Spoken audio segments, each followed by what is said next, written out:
students, welcome to Shri Online Classes. In the last video, we have begun with the introductory part of this chapter, that is lines and angle. And today, in this video, we will proceed on for further and will cover the remaining part of the introduction. So let's go.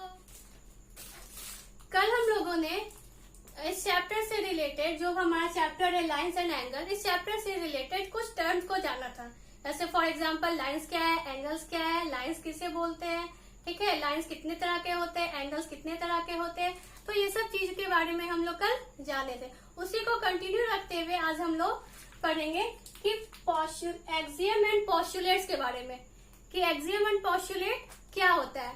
अब इसको पढ़ना क्यों जरूरी है, जैसे आप लोग बहुत बार देखे होंगे बुक में थ्योरम वगैरह होता है, एक्सियम होता है, पोस्टुलेट होता है. हम लोग पढ़ तो लेते हैं कि ये एक्सियम 1 में ये कह रहा है, एक्सियम 2 में ये कह रहा है, थ्योरम 1 ये है, पोस्टुलेट 1 2 3 4 5 हम लोग पढ़ लेते हैं. लेकिन क्या कभी हम लोग ये जानने का कोशिश किए हैं कि आखिर पोस्टुलेट बोलते हैं किसको है. कोई आपसे पूछ दे कि what is axiom, what is postulate, किसको बोलेंगे, तो आप लोग क्या बोलिएगा.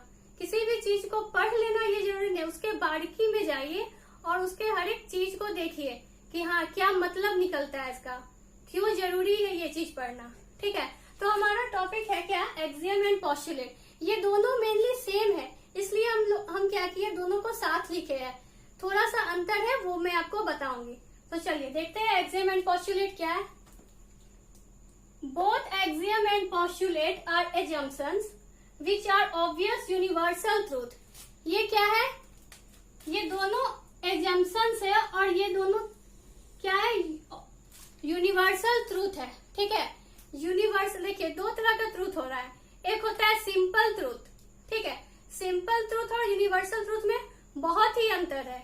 क्या अंतर है, यूनिवर्सल ट्रूथ क्या होता है, नॉट चेंज बोल सकते हैं जिसको, जो कि कभी भी चेंज नहीं होता है, ऐसे ट्रूथ को बोलते हैं यूनिवर्सल ट्रूथ. जैसे फॉर एग्जाम्पल अगर हम आपसे पूछे कि बताइए 2 + 2 कितना होता है, तो आप लोग क्या बोलिएगा कि मैम 4 होता है.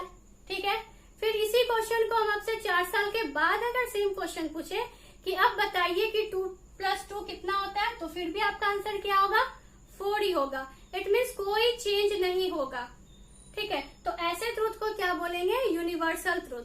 ठीक है, अब देखिए सिंपल ट्रूथ, अभी जस्ट थोड़ी पहले हम बात की सिंपल ट्रूथ का, वो क्या है, इसका जस्ट अपोजिट. सिंपल ट्रूथ को क्या बोलते हैं, उसमें चेंज हो सकता है. जैसे फॉर एग्जाम्पल अगर मैं आपसे पूछूं कि बताइए कि आपका अभी एज कितना हो रहा है, तो आप बोलिएगा 14 ईयर्स 15 ईयर्स में कुछ भी. तो अगर आप बोल रहे हैं ऐसे 14 ईयर्स, ठीक है, अभी फिर 4 साल के बाद अगर पूछूं तो आप क्या बोलिएगा, 18 ईयर्स. क्या हुआ, यहाँ पे चेंज हुआ. अभी आपका आंसर कुछ और है, 4 साल के बाद आपका आंसर कुछ और होगा. तो उसको क्या बोलते हैं हम लोग, सिंपल ट्रूथ. तो अभी आप लोग को समझ में आ गया होगा कि सिंपल ट्रूथ और यूनिवर्सल ट्रूथ में क्या अंतर है. तो एक्सियम एंड पोस्टुलेट क्या है, सिंपल ट्रूथ नहीं है, क्या है, यूनिवर्सल ट्रूथ, जो कि कभी चेंज नहीं हो सकता. ठीक है, अब देखिए दे आर नॉट प्रूफ, है ना. इसको प्रूफ करने की आवश्यकता ही नहीं है. क्यों नहीं आवश्यकता है, अब तो ये बात समझ में आ गया होगा आप लोग को कि जो चेंज ही नहीं हो सकता है कभी, तो प्रूफ करने की क्या आवश्यकता है, वो कभी प्रूफ होगा ही नहीं, है ना. नोट में लिख दिए हैं हम, but they are use to prove other statement. But इसका जो यूज होता है किस चीज में यूज होता है, तो प्रूव द अदर स्टेटमेंट, दूसरे स्टेटमेंट को प्रूफ करने के लिए इसका यूज होता है ना. ठीक है, एक्सियम और पोस्टुलेट के बारे में तो आप लोग जान गए.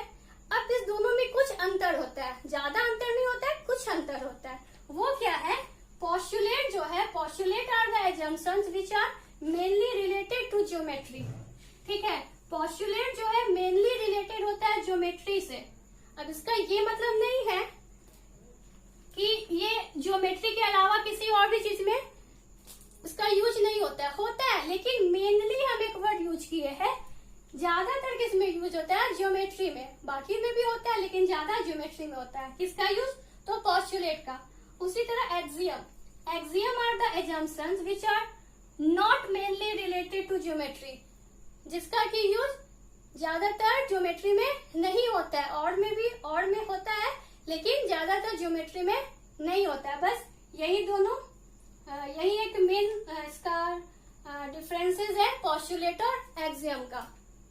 अब हम लोग के बुक में है एक्सियम 1 एक्सियम 2। अब जब हम लोग एक्सियम 1 पढ़ेंगे एक्सियम 2 पढ़ेंगे तो अब आप लोग को समझ में आएगा कि हाँ एक्सियम क्या है, एक्सियम 1 क्या है, एक्सियम 2 क्या है। So moving to the next part. In this part we have axiom 1, है ना। एक्सियम 1 में क्या बोल रहा है कि if a ray stands on a line then the sum of the two adjacent angles so formed is 180 degree. अगर कोई रे है, ठीक है, if a ray stands on a line, एक रे है मान लीजिए ये स्टैंड्स कर रहा है एक लाइन पे, तो जो इसका एडजेसेंट साइड होगा, मान लीजिए ये x है ये y है, इसका जो सम होगा x प्लस y, इसका सम क्या होगा 180 डिग्री। ओके, समझ में आ गया होगा। अब देखिए एक्सियम 2 क्या है, if the sum of two adjacent angle is 180 degree, अगर दो एडजेसेंट एंगल का सम 180 डिग्री है, then the non common arm of the angle form a line, तो वहां पे क्या होगा, एक लाइन फॉर्म करेगा। फिगर से समझते हैं, the sum of two adjacent angle, ठीक है, the sum of two adjacent angle, मान लीजिए ये x है ये y है, ये a हो गया, ये o b c, नाम दे दिए सभी का, तो कि समझने में आप लोग को अच्छा होगा। दो एडजेसेंट एंगल का अगर सम 180 डिग्री है, तब क्या बोल रहा है, then the non common arm of the angle form a line, तो ये जो है एक लाइन का फॉर्मेशन करेगा, फॉर्मेशन हो रहा है लाइन का, फॉर्म हो रहा है लाइन। लाइन क्या है यहाँ पे हमारा BC, BC is a line, x plus y equal to 180 degree, so BC is a line. इसका जस्ट अपोजिट देखिए, ठीक से समझिए, बहुत ही सिंपल है। एक्सियम 1 में बोल रहा है कि अगर कोई भी रे किसी लाइन पे स्टैंड कर रहा है तो उसके एडजेसेंट एंगल का सम 180 डिग्री होगा।